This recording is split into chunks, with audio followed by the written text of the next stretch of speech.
Welcome to the Amazing Clarks Podcast on the Black Love Podcast Network. My name is Anthony Clark. And I'm Melanie Clark. And we are the Amazing Clarks. We're both award-winning certified life and love coaches and a husband and wife duo that have been coaching together for 22 years and that have been passionately in love for 30 years. They call us the Amazing Clarks because we empower people to live amazing lives. So, one of the things we're going to talk about in today's show is inheriting your parents' sins. So a lot of you guys probably have a question mark over your head right now, like, what the hell does that mean? But don't worry, we got you. We're going to break it down to you. But before we get to that, let's do some catching up with the Clarks. Okay. Last weekend was our daughter Nicole's engagement dinner. Yes, it was so fun. I'm so excited about this wedding. You know, when we got married, we didn't have a lot of money. Mm-hmm. So we got married on the beach, and we didn't do barefoot on the beach, right? We did it all naturally. All naturally, right? Organically. And so we didn't do all of this stuff that she's doing, like all the dinners and the showers and the parties and the picking out of all this stuff. So I'm having so much fun being part of it with her, and I have invited myself to be part of everything. But the good thing is she's good with it. You know, when I invited myself, she was like, "You can come to everything, Mommy." I even got an invitation to her bachelorette party. I'm pretty excited about that. Wait a minute. You got an invitation to Yes. that? Did you? Get an invitation to the bachelor party. You can go as my plus one. I don't want to sleep in a room alone, and they're going to party all night long, and I'm not drinking like that. So you can be my plus one, babe. I got you. You can go. Interesting. The wedding dinner was actually really, really interesting, actually. And it was... Why? There were so many, like the parents are divorced, and they're with other people. So like your ex was there with his family. Her fiance's father and mother were there, and they're divorced with them. And they were there with, one of them. She was there with her man, and he was there with a friend. Right. And so then, it just was kind of weird. Like, I hope this all works out because this can go bad. I'm really happy we have taught our daughter about energy because she knew how to do the seating arrangements based on energy. Yeah, she did it perfectly. And she did amazing. She paired up the right energy with the right energy so that everyone had a good time, and she kept people away from each other that weren't a match energetically. Right. And at one point, I thought she said that she created a father's table and a mother's table. Oh, yeah. And nothing against anybody, but I'm not always the most sociable person. So when I heard that, my hands immediately started getting sweaty. You got and nervous? I was like, damn it. Okay, just breathe. Get my surplus up of tolerance. Yes. And then when I found out that it wasn't that, it was like, oh. So you thought you were going to sit at the table with all the guys. So you thought you were going to sit next to my ex-husband, her father-in-law, her soon-to-be father-in-law you never met, and her mom's boyfriend. No, thank you. No, I'm glad it didn't work out like that. It was really nice though. Yeah, it ended up being really nice, and everybody was really nice, and everybody got along great. Which I was, and she was very happy with that, and so it was beautiful. It was great. Yeah, everything was going good this week until I got some bad news that a really, really close childhood friend passed away. Yeah, unexpectedly, and that has kind of had me kind of up and down emotionally. Yeah. I noticed you've been a little quiet. Yeah, a lot of reminiscing, and he was like a pivotal part of my childhood and growing up and surviving. Yeah. Someone that you could depend on when when things got a little hot or so I'm gonna miss him. Yeah. Yeah, he was a sweet guy. Yes. And I'm glad you got to meet him before he passed. I loved him. Yeah. Larry was amazing. Just treated me like a sister from day one. And we followed each other on social media, and we had a lot of great interactions, and I'm grateful that I got the opportunity to get to know him and his big old heart. He just had such a big old heart. I loved him. I still love him. We'll miss him. We'll miss you, love you, and rest in peace, brother. Well, that is our reminder. That's our reminder to live our lives. Yeah, it is. When people transition, it's our reminder to live our lives, and especially when they're close to our age. Which now it's time to segue into our main topic. Yes, indeedy. Yes. Which is inheriting your parents' sins. This is a big concept, inheriting your parents' sins. When we're coaching, we always tell our clients there's a bigger motivation to make love work than just you and your partner. Because the things that you're cleaning up in your energy and you're cleaning up in your mind and your brain files, most of it is things that have been handed down to you. Yes. And so because it's been handed down to you, what will happen naturally is you will hand it down to your children. Like an inheritance. Like an inheritance. So you want to do your personal work and you want to do your spiritual work so you can clean that stuff out of your vibration, out of your energy, so you don't pass it down. We tend to just do the same things that we've learned in parenting, right? Right. Spanking your kids, for example. Okay. I grew up not just getting spanked, and I'm sure a lot of people from my generation had the same experience. We didn't just get spanked. We got slapped. We got beat with a belt. Like, you lay down while I hit you with a belt. And we were told, it's because I love you. And I'm doing this because I love you, and it's discipline, and that's why I'm doing it. I'm just going to say sidebar, a lot of traumatized people from that perspective, but well, that's a whole nother show. Love hurts. No, it doesn't. It shouldn't. So when I had my children, it was just natural for me to spank them. I recognize I didn't want to beat on them. That was not good for me, but I thought spanking them was disciplining them. What is that? Spare a rod, spoil a child? Yes. What idiot came up with that? I don't I know. want to find him and just whip his ass. Whoever came up with that. It's like, I'm doing this because I love you. He'd be, you're inheriting his sins if you do that, then you're going to be turning around doing what he did. Don't do it, babe. Don't do it. So when I had my children, I naturally did that with my first two. But then when you and I got together, we talked about it. We had a really long discussion about raising our children and how we wanted to discipline them. And we chose not to spank. Because we were conscious creators. Yes. By then we had really matured into our spiritual world. And we realized that the whole point is to teach your kids to be in alignment, yes, to follow their spirit, the internal guidance system, and causing pain and hurting, that's out of alignment. Yes. How are you going to teach them to be in alignment? By doing things that get them out of alignment. Right. So that was a big part of it. And also we didn't want to traumatize her, and we knew that even with us growing up with parents, they spanked us. Yeah. Actually, I didn't get spanked. I got my ass whipped. Yeah. I'm going to be perfectly honest. That's what I was trying to say, but I wasn't saying it that way. I'll say it for you. Thank you. Let's take a look at the bad guy. Okay, good. Even though they did that, it didn't solve anything. Right. We still did the stuff we weren't supposed to be doing. We just got better at hiding it and sneaking. So they taught us how to be better at being bad. Sneaky. Yeah. If you can't be good at it. And we just got good at it. Yeah. So it didn't make sense to do that to her. Exactly. So that's an example of inheriting your parents' sins. So for me, what I noticed that I inherited from my mom, well, there are a couple things. And with my mom, she didn't have parents that were loving. Like, they were loving as they could be for their generation, but they weren't super affectionate. And so she grew up not feeling loved. And then when she had kids, she tried to be affectionate, but she still missed the mark because we grew up not feeling loved because she was struggling. Right. When I had my kids, I was like, I got to make a point to make sure that they feel loved because I didn't want to inherit that. I didn't want to pass that down. Right. So I was consciously aware of it and I was able to change it. But most of the things that we inherit from our parents, we're not even aware of. We don't know that we're inheriting them. Right. And we have like clients that they'll come to us in their own relationships, married, and let's say one of the partners would be extremely controlling and never satisfied, Right. and always bitching and complaining. Right. And then when they come to us for coaching and we start picking into their past, we always go to the parents.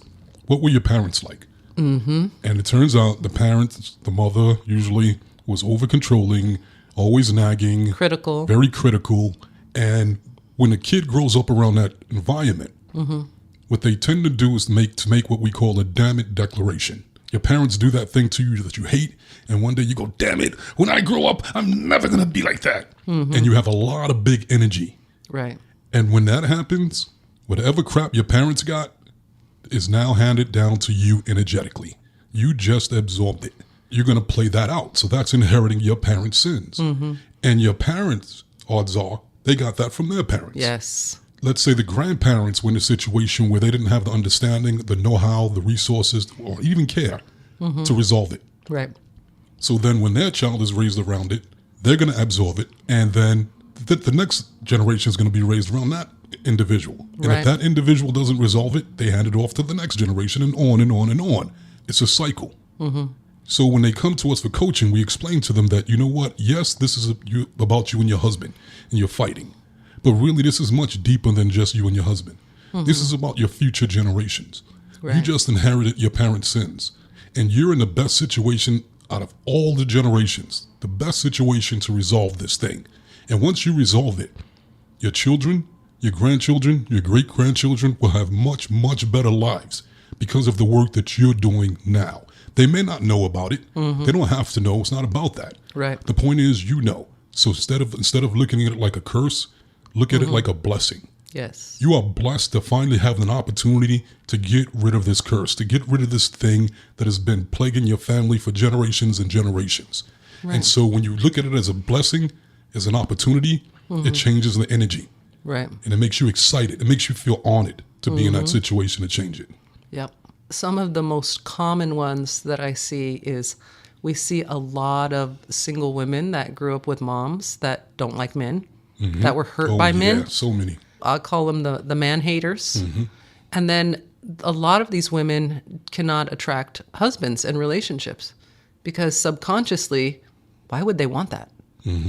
Why would they want it if they grew up hearing men are dogs and men suck and they take advantage of you and they're not going to be there for you? Right. So they've downloaded that, and that program is running in the background in their mind, and they sabotage. They sabotage themselves for relationships because they downloaded what their mother's perspective is on relationship. And then with men, a lot of times it's that the father wasn't present. You know, he was just went to work, came home, didn't spend time with the family, didn't spend time with the kids. And and growing up with a father like that, it actually hurt them. And they didn't like it. Yeah. And they made a damn it declaration. Damn it, when I grow up, I'm never going to be like my dad. Boing, there you go. Now it's yours.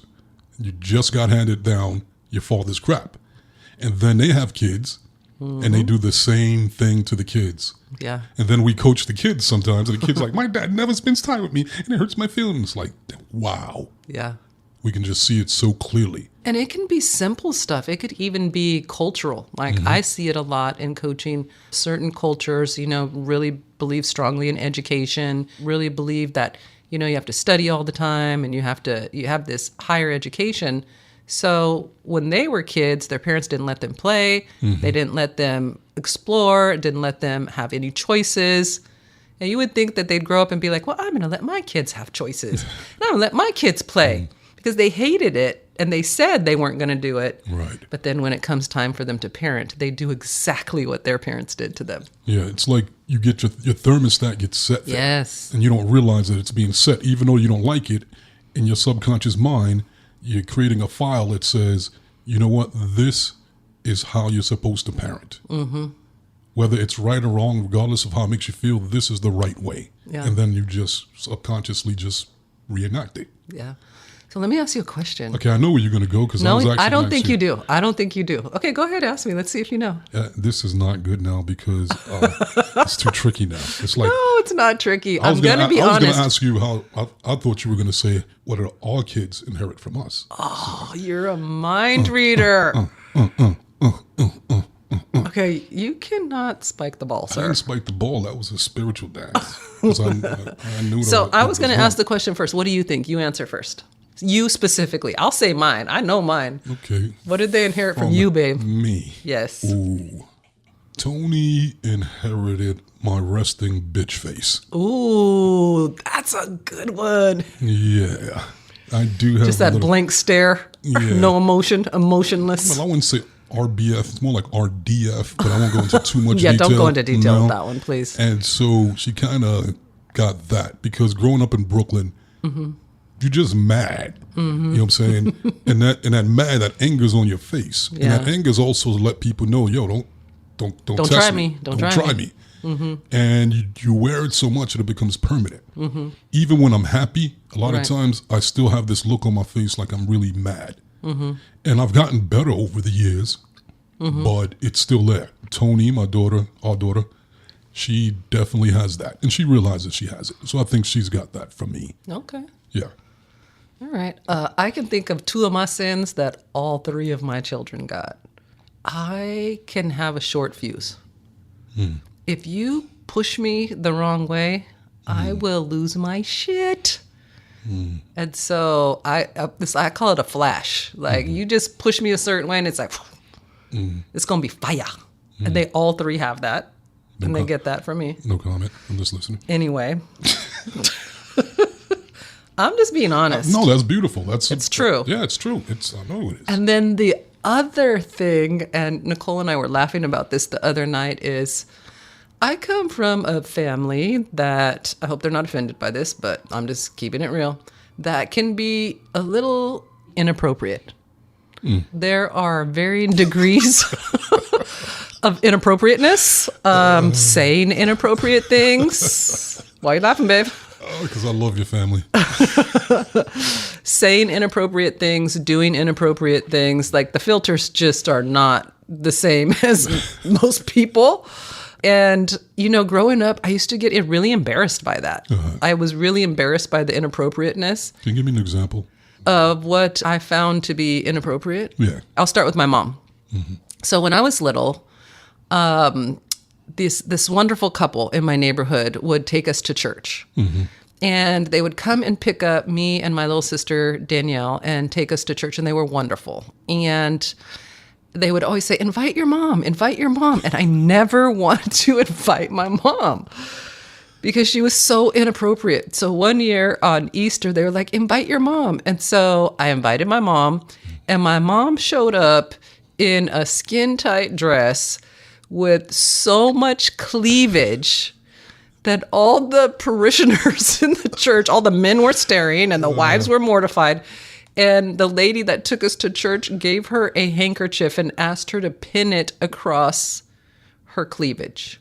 Wow. And then can I tell you, in my 20s, I was cleavage girl.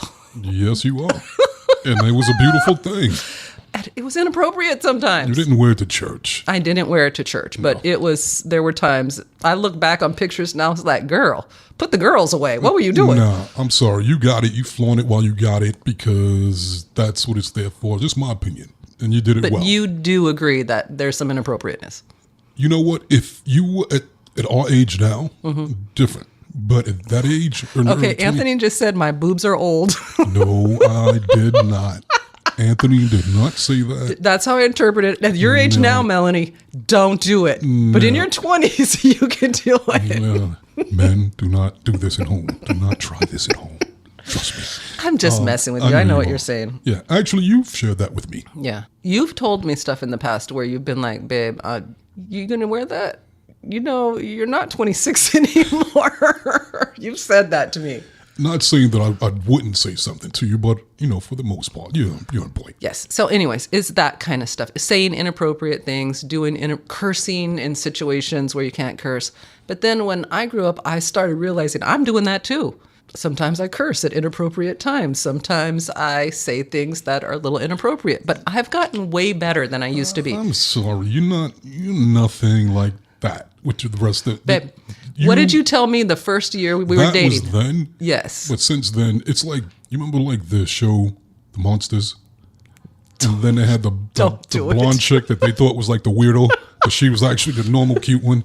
Right. It's like that situation. And you're that. Well, here's how I described it with Nicole the other day. I said, we come from a family of people who can be inappropriate. I'm aware of my inappropriateness and I manage it. I control it. Yes, you do. It's there. It's definitely there. But I have a good handle on it because I have done work on myself and I recognize that some of the things that I thought and did came from my mother. So I could kind of like step back and look at it. Do I have it perfected? No. It's life work. I'm always going to work on it. Of course, with everybody. But I've also been able to take some of the inappropriateness and turn it into vulnerability, which gives other people permission to be vulnerable. So it's not all Right. it's not all I was bad. going to say that inheriting It's your not all parents' bad. sins, there's some good things that you can Yes, inherit it's as not well. all bad. Yeah, exactly. So when I say my kids inherited that, sometimes they could be inappropriate, but I feel like they took it the same way that I've used it, where they use it to engage people. They use it to make people feel comfortable or at ease. Mm-hmm. I think sometimes the drinking. My mom was a drinker. Sometimes the drinking could be inappropriate. I had to get a handle on that. When I was younger, I did not have a handle on it. It was like, I couldn't hold my liquor. It's like, Melanie is dancing on the table over there. Go get her, someone. Right? It's like, that's, point. everyone calls my mom Big Sharon. It's like, there's that Big Sharon gene. The Big Sharon gene's coming out in her. And we all have the Big Sharon gene. Yeah, actually, you were just actually talking all do. with your family this weekend, this past week about that. Yes, Yeah. exactly. But everybody embraces it, But here's the other thing. I not only inherited her sins, I also inherited her gifts. And I think that's the key in looking at this. You don't want it to be negative. You don't want it to be bad. You want to look at it and say, what did my parents have that I didn't like and that I don't want to be? But also, what do they have and what gifts do they have that I'm inheriting? It's not one or the other. Mm-hmm. And when you could be at peace with it and not have resistance, right? Right. Then you could shift it. Right. Then you could shift it. Right. But what we tend to do is just focus on those things that we didn't like and that hurt us. Mm-hmm. And then now we're doing it because we have all this emotion about it. So we're going to attract it.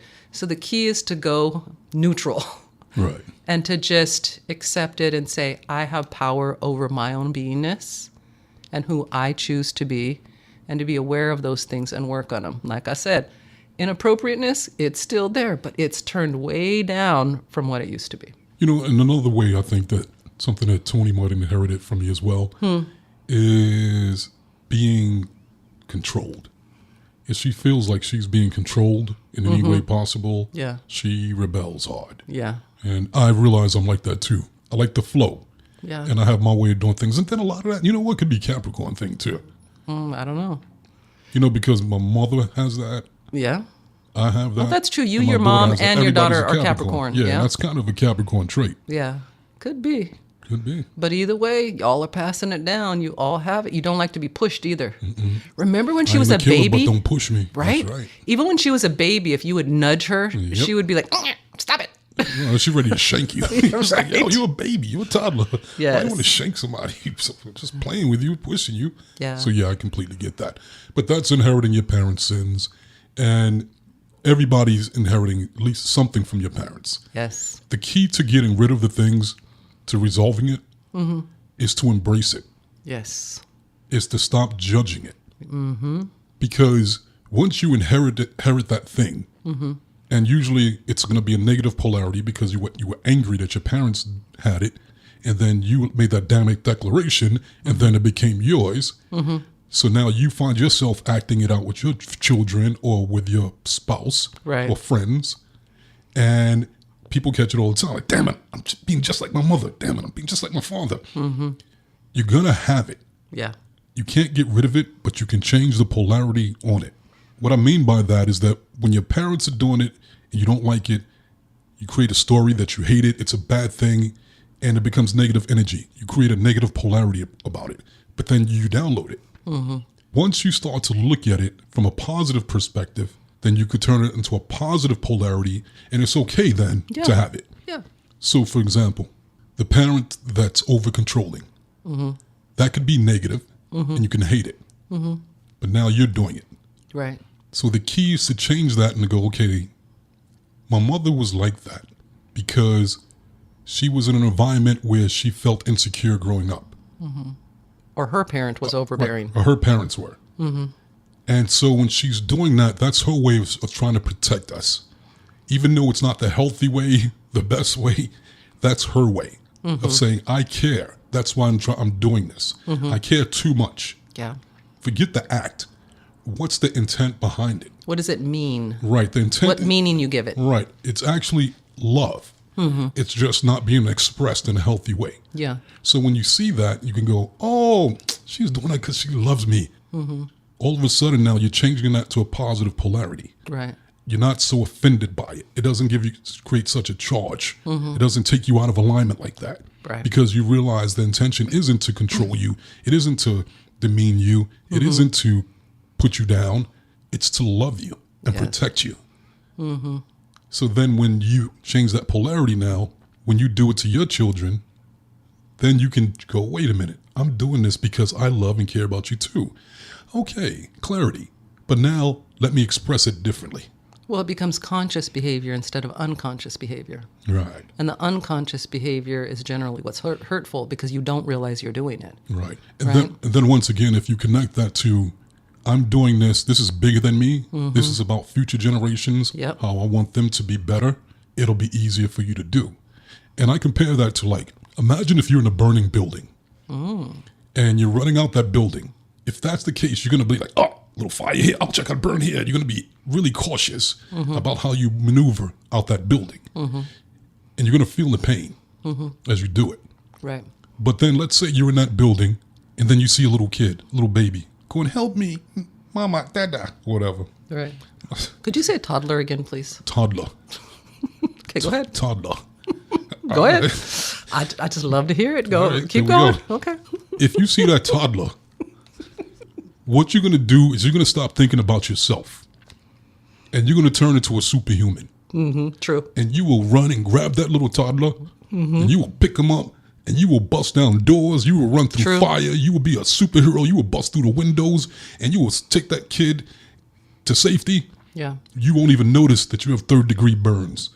Or that you're missing a limb. Or whatever the story is. Yeah. Because this was about something bigger than you. And when it comes to doing something for others, right, as humans, we become better. That's true. We're definitely here to serve each other. So your personal work and your personal growth and looking at yourself and recognizing when you've inherited your parents' sins, your motivation should be that you are changing the game for future. That's right. Generations. You're helping people. Whether they realize it or not. Because hurt people tend to hurt people, and then they keep passing it down. So we're cleaning it up for future generations. Yes. What you're talking about, Anthony, is reframing whatever it was they were doing, the sin that's inherited, right? So with my mom and her inappropriateness in the way that she dressed, and she did it all the time. Like, I remember she came to my 30th birthday party with jeans that had cutouts on the side, and it was like super sexy, and I was just like, why? Which is even more complicated because your mother was really attractive. Yes, she was very beautiful. Yeah. So my point was going to be to look at why your parents have that behavior. Like, this is how you clean it up. You go look at it as an adult and you figure out why they were doing what they were doing. Or you come up with, if you don't know why, you're going to make it up, but make up a positive perspective. And what I do know about my mom is that she grew up in an era where women didn't have a lot of power. Women didn't work. She had 5 children, five or six, because birth control was not around when she, first started having children. So there was no birth control. And she was beautiful. So the only power she felt like she had was in her looks and in her beauty and her body. So she learned to dress herself in a way that got attention. She needed men to take care of her. She didn't work. She didn't have money. So she needed men's attention because, she'd get a boyfriend and he'd pay the rent. Most women. Yeah. And she was like just from that generation. Right. So I was being embarrassed by her desire to survive. Right. She was using her looks and how she dressed and her body to survive because she didn't have skills. If you can't be good at it. Yes. And so when I realized that, I had compassion for her. And I saw her in a different way. And I think that's the key. You want to look at your parents in a way that you could see how they struggled with their own sin and how they didn't feel empowered. And then if I look at my grandmother was a maid in a hotel, but she was very passive and my grandfather ran everything. And I guarantee you, my mom looked at her and was like, I don't want to be weak. I don't want a man to run me or be in charge of me. Right. But that's exactly what ended up happening in her life. And she actually made it happen with the way that she dressed and how she pursued men or how she attracted men. She inherited her mother's sin. Yes, and her mother's sin was she was not powerful. And my mother did not like that. She didn't like that. My grandmother wasn't powerful. She looked at her with judgment. That's the other thing. You got to look at how you're judging your parents. Yeah. That's why you download it, because it's almost Because like of the karma. judgment, yeah. Like life goes, oh, you think that you're so smart? You think that you can figure it out? Here, it's yours now. Let's see how well you do. Yes. So, yeah, people, be careful judging your parents. Because when all's said and done, for most parents, they're doing the best that they could with what they have to work with. Yeah. Yeah. And we all are, right? Isn't that the point? We all are. Yeah, definitely. Definitely. So be gentle with yourself, be gentle with others, and be gentle with your parents and the things that you inherited from them, because they did the best that they could with what they had. And you know what? Even in a situation like we said with our daughter, with Tony, that we didn't spank her and didn't beat her and all that stuff. That could be after doing that, you're thinking, okay, I'm doing the right thing. A child could literally walk away going, because you didn't do that, I felt like you didn't love me, or you didn't really care. I'm not disciplined. I'm not disciplined. And they'll judge that. You know, so you'll always find something to judge. And some things are justifiable to be aware of, but you will always find something. So as a parent, no matter what you do, your child is always going to walk away with, from my perspective, with some trauma, with something that they're going to inherit that they don't like. Well, or create it. Here's a big reminder. Parents don't know shit. We act like just because you're a parent, you're supposed to know everything. And you don't. Your own internal struggle does not stop because you have children. Right. It just doesn't. And so we got to remember that these are people still having internal struggle, plus trying to raise children at the same time. Right. And after having children, it kind of made me more empathetic, considerate with my mother. What she had to deal with. Right. Because it's like, I was quick to judge her on a lot of things. Right. And as a parent, that hurts, man. Your kids judge you like that. That shit hurts. Yep. Not because you fun. think you did your best, and they're like, it wasn't good enough. And it's like, how dare you? I gave you everything I had. Yeah. And it's like, you know how much I sacrificed for you. But, yeah, like I said, it just karma. You know what goes along with that? Because, you know, we've coached a lot of parents of our clients. So parents of adults, right? And I've heard so many times, like, as we get older, we just want to be around our kids because we don't know how much time we have left and all that kind of stuff. And then the kids are mad at them from their childhood. So they're like, I don't want to hang out with you. I don't want to spend time with you. But it's a slippery slope because the parents are actually right. Their time is limited. And if they transition and you didn't clean up your relationship with them, you'll regret it. And then it becomes, you keep passing it down. That is the law of attraction. In action. Yes, it is. That was a really good topic. Yeah. So it has so many. I mean, there's so many ways that we deal with that. You know what? So for you listeners, let's give them a homework assignment. Okay, go ahead. All right. So I'd like you guys to be aware and really look at yourself honestly, and look at what things did you inherit from your parents. What sins of theirs did you inherit? What good things of theirs did you inherit? What sins and what gifts. And I would also add, like, we're using the term sins because we've heard, you know, because it's just kind of how people say it, but we're not judging it. And we're not looking at it like, oh, you're sinning and you're bad and your parents are sinners. And we're just looking at maybe things that they were passing down that they didn't realize that they were passing down that impacted you negatively or traumatized you, and things that were passed down to them that traumatized them. So I just want to clear that up. I don't want people to be like, they're saying that my parents are a sinner. They're judging us. That is not the case at all. No. What is the homework again? It's to look at your life and to really be honest about what things positive did you inherit, what things negative did you inherit. And the things that are positive, if your parents are still around, thank them for that. Yes. And the things that are negative, change your perspective on it. Clean it up so that you don't hand it down to your children. Or maybe ask your children what things do they think that they've inherited from you, positive and negative. Really so it could be good conversations. Yeah. But it's definitely something that will be beneficial if you can have that dialogue with yourself as well as with your children. Yeah, exactly. And I love that thanking your parents, because sometimes we just forget that parents go through it too. Parents are doing the best that they can. That's right. And they don't have all the answers. And I don't know why our society acts like, you're the parent, you have all the answers. No, you don't. That's right. We're still learning. We're still growing. Yeah. You know, yes. I didn't talk about it on this episode, but there's actually something really, really, really big of one of the things I inherited that I've been dealing with over this past week. And it's really heavy. So in the next episode, I'm going to talk about it. So we don't have enough time to do it now. And it's, Are you like sure? I said, it's big. Yeah. Okay. But it's something that I actually could use some coaching on. Okay. Ooh, I get to coach you live? Yeah. All right. I'm looking forward to that. I'm open to that. Okay. And actually, this has been bothering me more than just a week. If I'm honest, it's been bothering me for years. For years.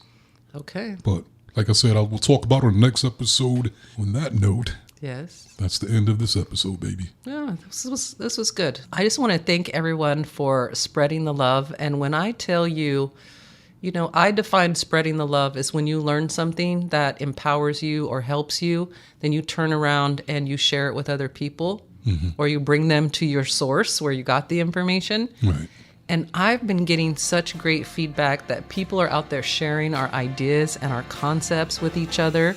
And so they're spreading the love, and people are coming to listen because they're learning and growing. How amazing is that? I love it. So I just, I want to end the show once again with thanking everybody for following us, for engaging with us. Keep following us, share us, keep spreading the love. Thank you.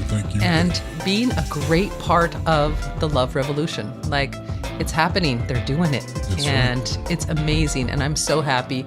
We've had a couple of people I've seen, on our social media sharing about our podcast, what they got out of it. People were really liking your story, Anthony, and how vulnerable you are. So I appreciate you for doing that. So you're being a great part of the love revolution too. And so are you. Thank you so much. So on that note, you guys, we love you. Yes, we Thank do. you so much, and continue to spread the love, and we'll see you next time. See you next time. There you go. We gave it to you. Now what you going to do with it?